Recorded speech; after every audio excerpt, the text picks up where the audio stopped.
के शर्मा जी, सबसे पहले आपसे ही शुरुआत करते हुए, ये कौन सी भाषा होती है मियाँ मियाँ बोलना, कि मियाँ लोग घुसपैठिए, मियाँ लोग बर्बाद कर रहे हैं असम को, मियाँ लोग पूरा हथियार लेना चाहते हैं। भाई आपके इतने लंबे समय से सरकार है, मियाँ लोग इतने ज्यादा प्रभावी कैसे हो गए? और ये हिंदू मुसलमान की राजनीति के बगैर क्या के शर्मा जी बीजेपी की दाल नहीं गलती है? नहीं चित्रा जी, मियाँ शब्द कब से गाली हो गया? यदि मियाँ शब्द गाली है तो बड़े बड़े साहित्यकारों को तो आपको जेल में डलवा देना चाहिए। आपको पता है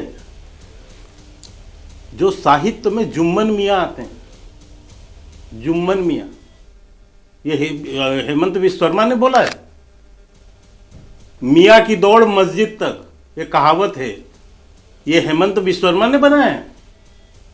मुझे समझ नहीं आता कि किस तरह से लोग जो है, कांग्रेस इतना राजनीतिक दिवालिया हो गई है कि उसको मियाँ शब्द गाली लगने लगा है। आपने प्रेमचंद जी का साहित्य पढ़ा है? जिन्होंने नहीं पढ़ा है उनको पढ़ना चाहिए।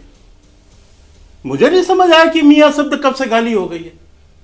हमारे यहां उत्तर प्रदेश में पूछा जाता है और मियाँ क्या हालचाल है, जैसे पूछा जाता है और पंडित जी क्या हालचाल हैं। ये बोलचाल की भाषा है चित्रा जी, और मियाँ कैसे हो। लेकिन कांग्रेस इसको इतने, क्योंकि आसाम में कांग्रेस के पास मुद्दे नहीं बचे, तो वो मियाँ शब्द को गाली बताने लगे, संविधान की धज्जियां उड़ा रहे हैं। तो ये साहित्यकारों को इनकी पुस्तकें बंद बैन कर देनी चाहिए। मुझे तो हंसी आती है ऐसी बातों पर। और क्या गलत कह दिया उन्होंने? क्या यह देश धर्मशाला है? यहां पर जो है कोई भी आए, कोई भी बस जाए और कोई उसको जो है घुसपैठिया तक ना बोले, उनको रोहिंग्या तक ना बोले, अवैध बांग्लादेशी ना बोले। और चित्रा जी, आपने एक शब्द और कहा, आप बहुत वरिष्ठ पत्रकार हैं, मैं आपको एक विषय बताना चाहता हूं। ये बांग्लादेशी का मुद्दा है, पिछले 11 साल का मुद्दा नहीं है। बांग्लादेशी का मुद्दा 1951 का मुद्दा है। असम एकॉर्ड राजीव गांधी ने साइन किया था 1985, और क्या किया उसके अंतर्गत? 1951 से लेके 1971 तक जितने घुसपैठिए थे सबको नागरिकता दी थी। और असम एकॉर्ड जो उसने साइन किया राजीव गांधी ने, उसको चैलेंज किया सर्बानंद सोनोवाल जी ने कोर्ट में, और कोर्ट से सर्बानंद सोनोवाल जीते। उस एकॉर्ड में क्या था? वो आईएमडीटी एक्ट क्या था? आईएमडीटी एक्ट में यह था कि आपको साबित नहीं करना कि मैं भारतीय हूं, जो दूसरे को बांग्लादेशी बोले उसको साबित करना है कि यह विदेशी है। यह एक्ट बनाया था कांग्रेस ने, जिसको कोर्ट ने, सुप्रीम कोर्ट ने फटकार लगाते हुए जो है खारिज किया है। तो ये जो आप असम के अंदर जो आप देख रहे हैं, इतनी बड़ी जनसंख्या, जहां पर कभी वहां की जनसंख्या जो है 80 लाख होती थी, वो बढ़ के 3 करोड़ हो गई। आप बराक घाटी, सिलचर का बेल्ट नीचे उतर के देखिए, आपको पता लगेगा किस ढंग से वहां मुसलमानों की आबादी बढ़ी है। 68 पॉइंट जो है वहां पहले असमियों की बढ़ रही है और इतनी दिक्कत है, तो सवाल तो पूछे जाएंगे ना के शर्मा जी, सरकार तो आप ही की थी, और आपने कहा मियाँ की दौड़ मस्जिद तक, तो वो सही फ्रेज ये है कि मुल्ला की दौड़ मस्जिद तक। और मियाँ को लेकर इतने प्यारे प्यारे जो बोल आपने बोले हैं, हेमंता विश्व शर्मा किस अंदाज में वो टारगेट कर रही है बताने की जरूरत नहीं। ये शुद्ध ध्रुवीकरण की सियासत है। मियाँ लोगों से प्यार है क्या बीजेपी को के शर्मा जी? और मियाँ जब आप बोलते हैं तो सारे मुसलमान क्या उस कैटेगरी में लाने की कोशिश नहीं की जाती है? जिस तरह का बयान असम के मुख्यमंत्री की ओर से लगातार मुसलमानों को लेकर दिया जा रहा है, घुसपैठिए आए कैसे? और मैं इस बात को लेकर सहमत थी कि अभी आप नेहरू जी के कार्यकाल में जरूर जाएंगे, बिना उसके तो आपकी बात पूरी ही नहीं होगी कि नेहरू जी के समय ही ये बांग्लादेश का मुद्दा आया और उसके बाद असम में इस तरह से बढ़ते हुए लोग चले गए और उनको स्वभावतः नागरिकता मिलती चली गई। अगर इतना सब कुछ था, इसीलिए तो कांग्रेस को हटाया ना देश की जनता ने। नहीं। राज्य में भी प्रदेश की जनता ने इसीलिए हटाया कि बीजेपी आएगी तो कुछ काम करेगी।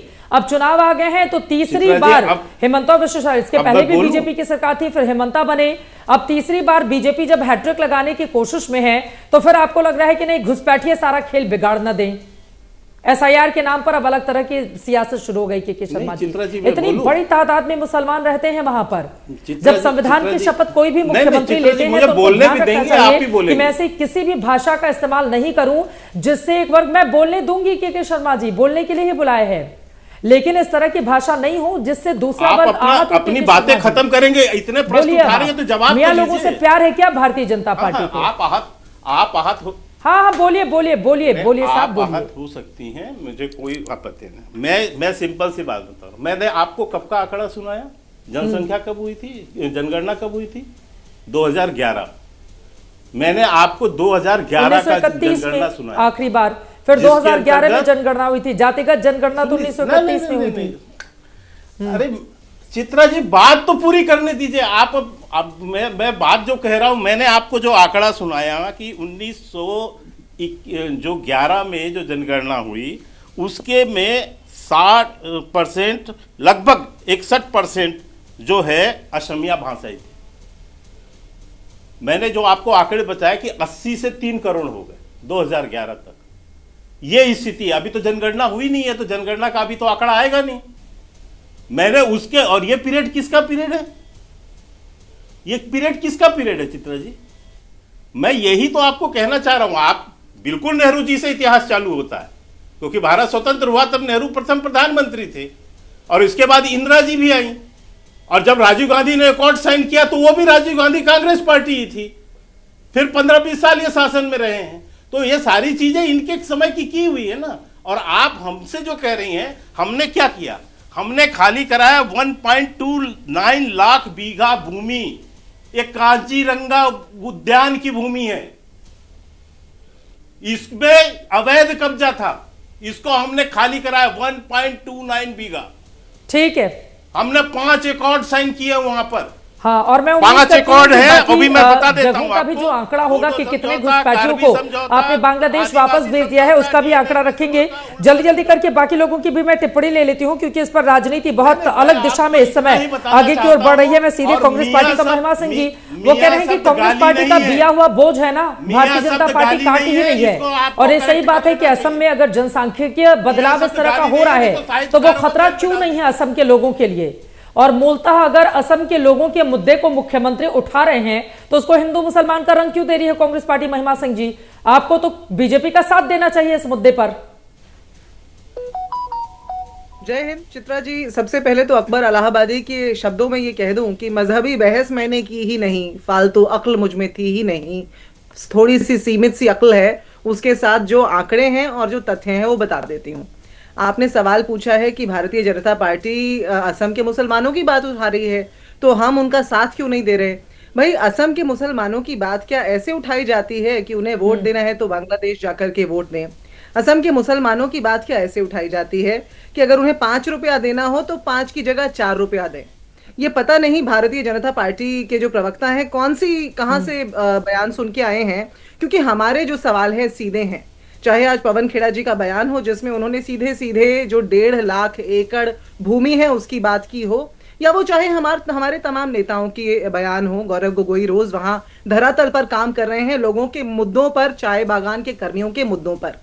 आज हेमंत बिस्वा शर्मा, जो कि देश के सबसे भ्रष्ट मुख्यमंत्री भी हैं, एक राज्य के मुखिया होते हुए एक संवैधानिक पद का दुरुपयोग करते हुए जो बातें कर रहे हैं चित्रा जी, सबसे पहले तो 153A आईपीसी पुरानी और भारतीय न्याय संहिता के 196 धारा के तहत उनके ऊपर मुकदमा होना चाहिए सांप्रदायिकता बढ़ाने का, जो पहले हुआ करते थे, कभी अभी 11 साल से नहीं होते। दूसरा, रिप्रेजेंटेशन ऑफ पीपल्स एक्ट के तहत 123(3)A और 125 के तहत उन पर मुकदमा किया जाना चाहिए। ये तो रही कानून की बात। अब दूसरी बात ये है कि ये अपना रिपोर्ट कार्ड इस तरह से पेश कर रहे हैं 11 साल पहले। मना किसने किया है? कांग्रेस पार्टी करवा दे। वो तो गौरव गोगोई के ऊपर ही जिस तरह के हमले कर रहे हैं, सीधे पाकिस्तान से उनका रिश्ता जोड़ रहे हैं। वो कह रहे हैं कि अगर मैं गलत हूं तो मेरे ऊपर FIR दर्ज करवा दी जाए। वो तो सीधा चैलेंज कर रहे हैं गौरव गोगोई को। आपने उनका जिक्र किया महिमा सिंह जी। अब आप सुनिए, अब आप सुनिए। देखिए 2014 का हेमंत बिस्वा शर्मा का बयान सुनिएगा। हेमंत बिस्वा शर्मा आज कांग्रेस के डर में नहीं बोल रहे, सर्बानंद सोनोवाल के डर में बोल रहे हैं। पहली बात तो मैं ये बता दूं। और उनका बयान 2014 का सुनिए जो अकाउंटेबिलिटी, जो जवाबदारी, 2014 का बयान जो था ना कि बांग्लादेशियों का बिस्तरा बोरिया बंद करके उनको बांग्लादेश वापस भेजेंगे, और उसके बाद एसआईआर तो वहां हो नहीं रहा, एसआर हो रहा है, एनआरसी करवाया गया जिसमें तकनीकी खराबियों के कारण उसे रोक दिया गया है या उसके आंकड़े जारी नहीं किए गए। एनआरसी के तहत 19 लाख बांग्लादेशी पाए गए, जिसमें से बांग्लादेशी हिंदू 12 लाख पाए गए। और आज 11 साल की सत्ता के बाद क्या बोल रहे हैं, वो जो जवाबदारी है जनता के ऊपर ट्रांसफर कर रहे हैं, जनता को बोल रहे हैं कि आप लोगों ने इनको वापस भेजना है। 2014 में ये दावा करके आए थे ना कि हम वापस भेजेंगे, हम बोरिया बिस्तर बंद करेंगे। और रही बात बांग्लादेश जाकर के वोट कराने की, तो ये भाजपा सरकार डबल इंजन हो, ट्रिपल इंजन हो, ये शेख हसीना को तो वहां भेज करके वोट करा नहीं पा रहे, वहां पर उनके ऊपर जो है उनका इंतजार कर रही है बांग्लादेश की जनता, उनको तो वापस नहीं भेज पा रहे।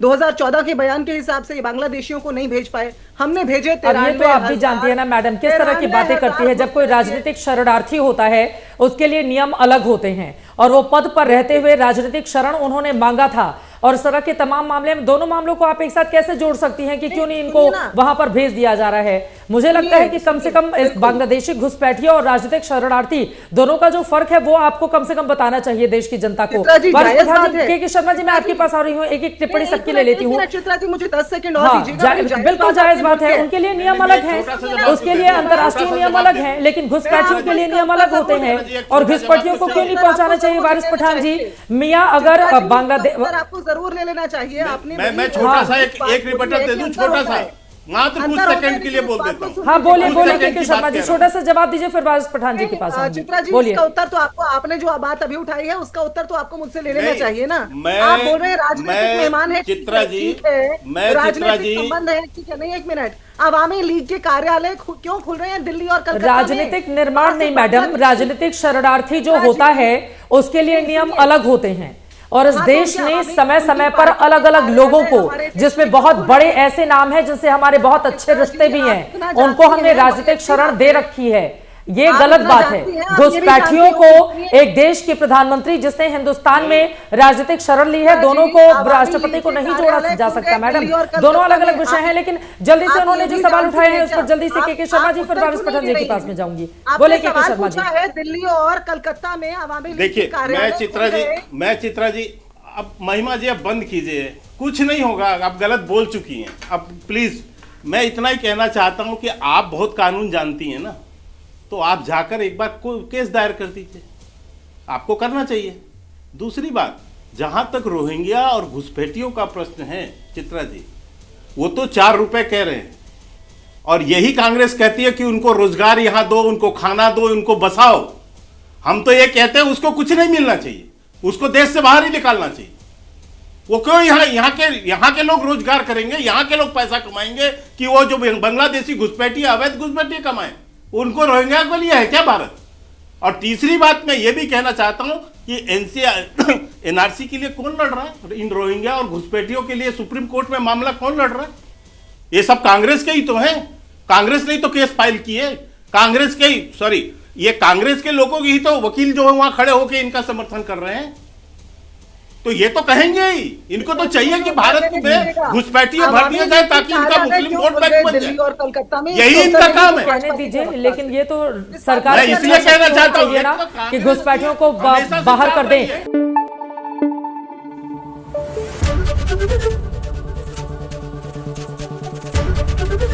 एबीपी न्यूज आपको रखे आगे।